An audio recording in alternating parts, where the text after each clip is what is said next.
College Gym Vids fan going live on YouTube. This is another full episode. It's an episode of Rescue 911. I'm using the Ola TV app. I type in Miami, and so this is a full episode of Rescue 911, which is on the Justice Network. And so just type in Miami. Got escape from Miami.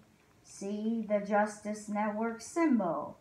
Now I click on the link, or click on the picture. Was taking care of 2-year-old Wesley and her 2 other brothers when she discovered that the person living on the other side of the fence was not just another face on the block.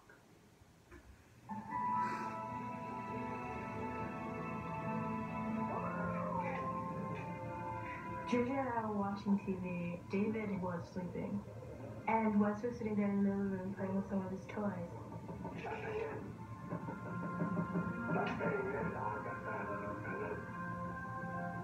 Wes got up, and we thought he went upstairs, because you could hear him going up the stairs. And so we thought he went up to play with David.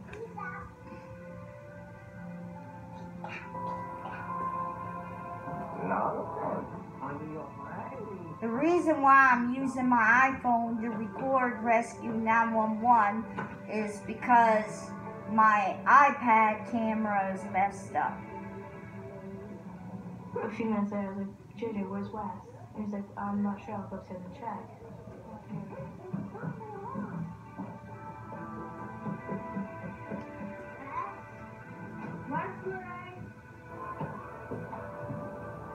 Wesley, where are you, buddy?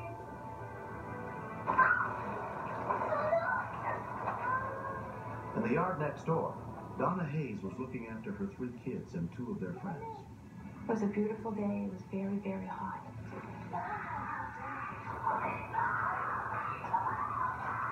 I knew something major had happened. She let out one scream, and then she was completely hysterical from that point on. She just kept screaming and screaming and screaming.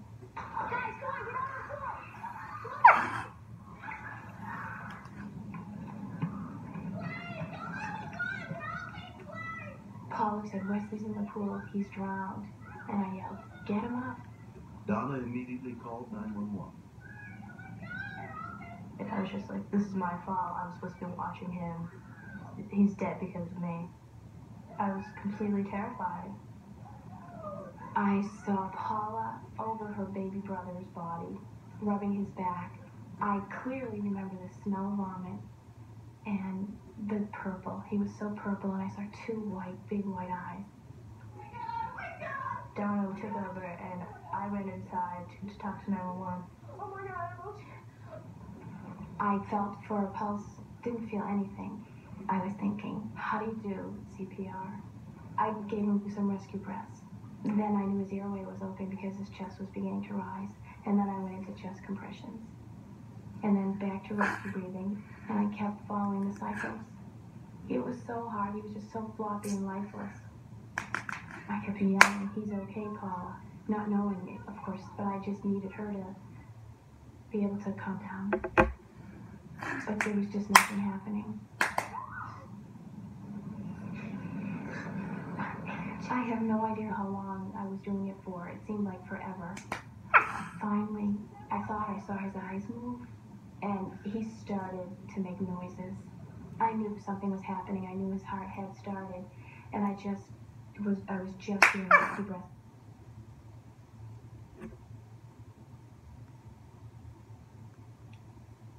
Well, come on, play.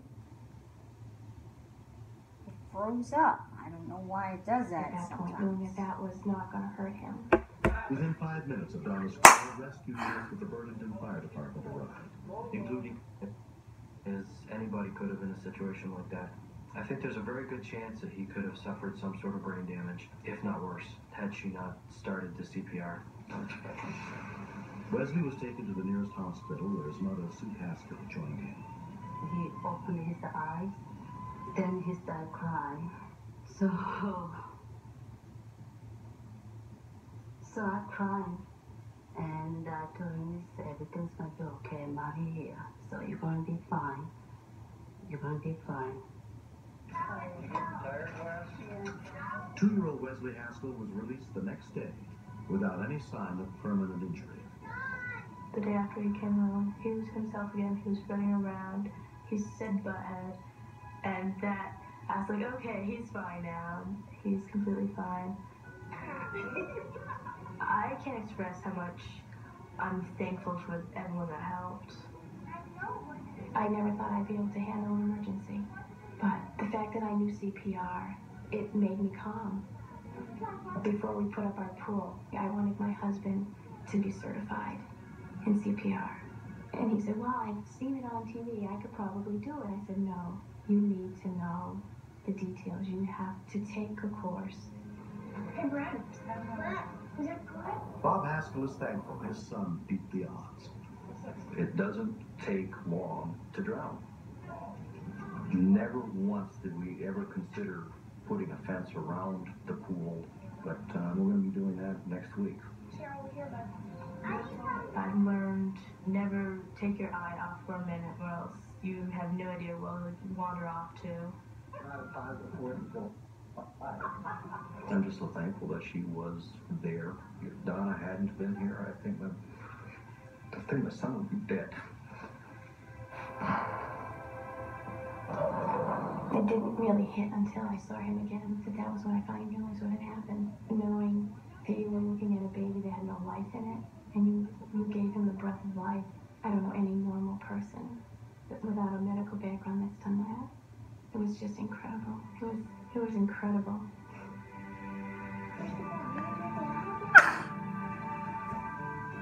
Next. In 15 years that I've worked in an operating room, I've truly never seen an injury of this type on someone who's still young. For more than 150 years, Brinks has been trusted with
Let's see if the commercial's over.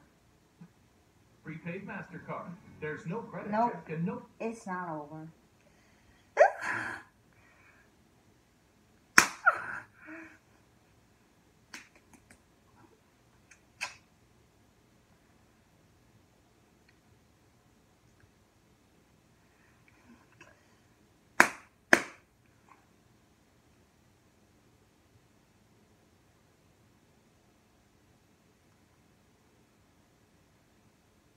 Oh, now it won't play. Come on. Okay, maybe I'll have to go to another Justice Network. I gained 53 pounds with CB1.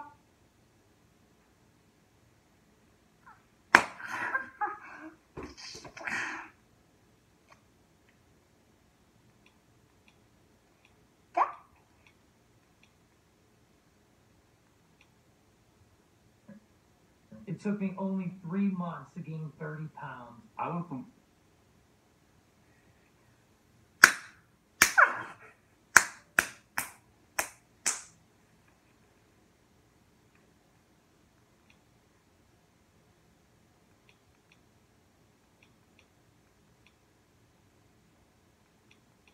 sometimes the second link just doesn't want to play. So I'll go to the first one. $5 when you call or visit cb1weightgainer.com now.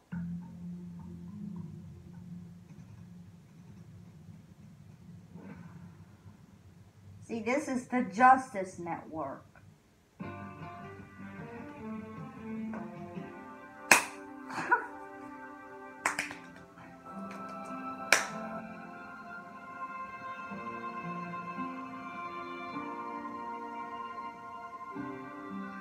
On September 2nd, 1990, at a remote ranch outside Nashville, Tennessee, a group of friends had gathered for a weekend of hunting. Among the group were 3 paramedics, including David White. It was a nice fall day. We got there before sunrise that morning and got out in the field. Probably around 9 o'clock, we decided that it was going to be too hot for the fly, so we went up to the house and they were preparing lunch. Kevin Wilson and Buddy Dixon had taken their ATVs over to visit a friend who lived nearby. When I was coming back to this race, I was winning.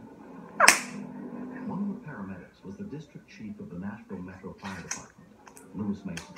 But we were really watching them because they were flying through there. It was on a gravel road. They were making a lot of dust. So, you know, usually that's what you'd just be looking at when you're just sitting around, you know, just talking.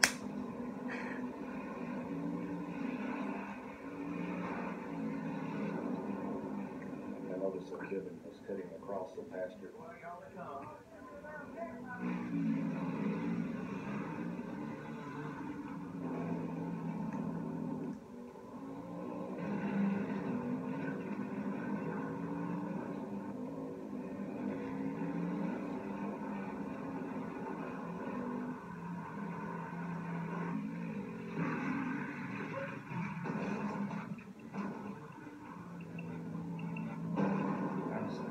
Looked across the field. I thought that he just flipped over and he's going to get back up, go back over and see what I could do.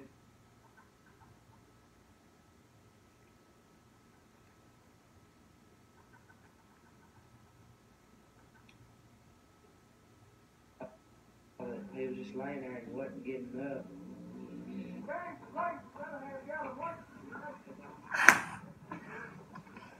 I looked where the tall grass was, came down to the short grass, and I realized, I said, no, there's 2 strands of barbed wire there, and he's hit the barbed wire fence. And that's when I called Landlines first, before I ever got to it. Wrecker Service owner Ollie Wright grabbed his walkie-talkie and radioed the Bedford County Communications Center. But it would take 20 minutes before the nearest available ambulance could get to the scene.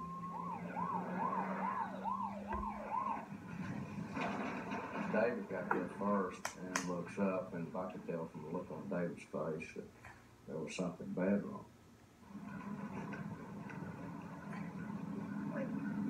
Johnny Webb was the 3rd paramedic on the scene. When we got there and seen him, it was about the most devastating wound I've ever seen.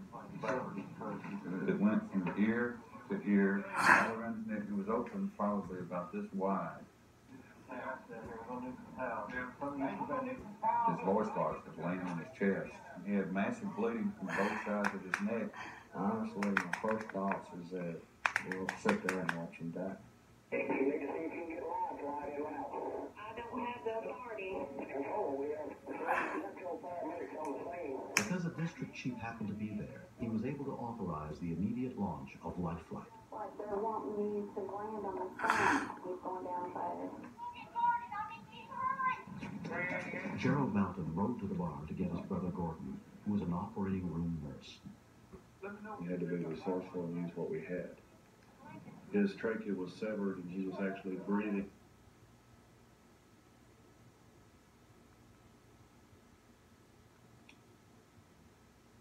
Through the severed trachea right above the top of his sternum. So my main concern was to try to keep the trachea open so that he could breathe through it.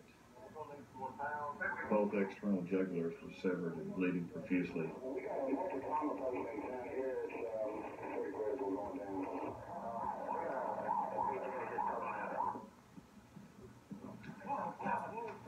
As soon as he got to the scene, Gordon Melton began to help treat Kevin, who was his cousin.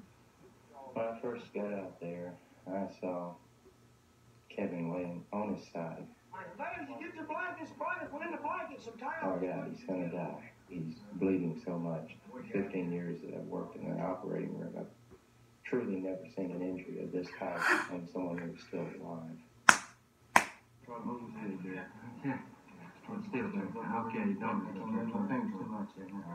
Kevin started to regain consciousness, and I knew he would be shocked by what was happening. So I started talking to him. I just kept reinforcing we were trying to help him. He needed to go with us on this. Of course, he couldn't talk. His windpipe had been cut in two. He wasn't moving any air through his mouth or nose. He was convinced that he was suffocating.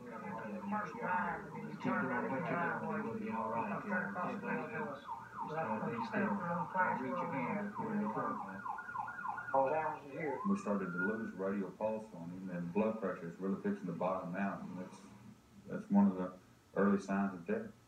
So we had to replace the blood body. It had to be done quick.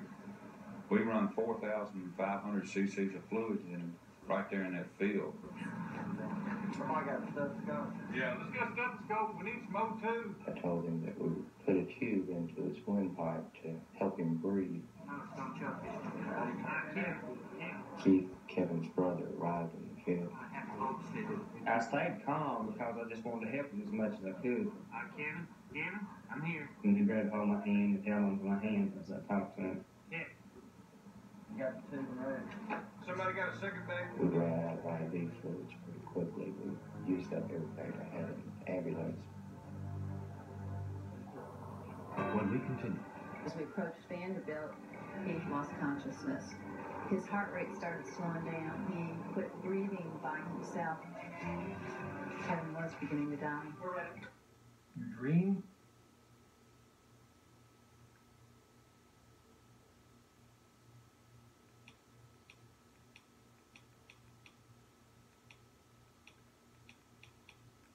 See, there's like 3 different Justice networks for Miami. This is like using the Ola app.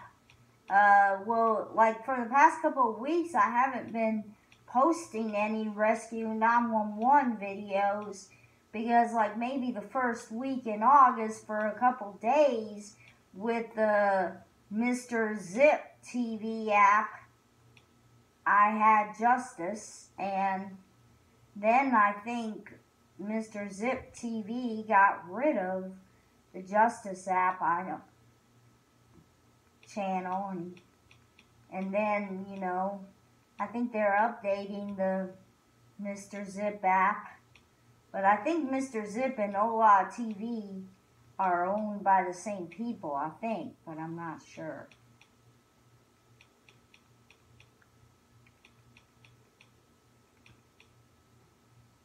So, I mean, when I got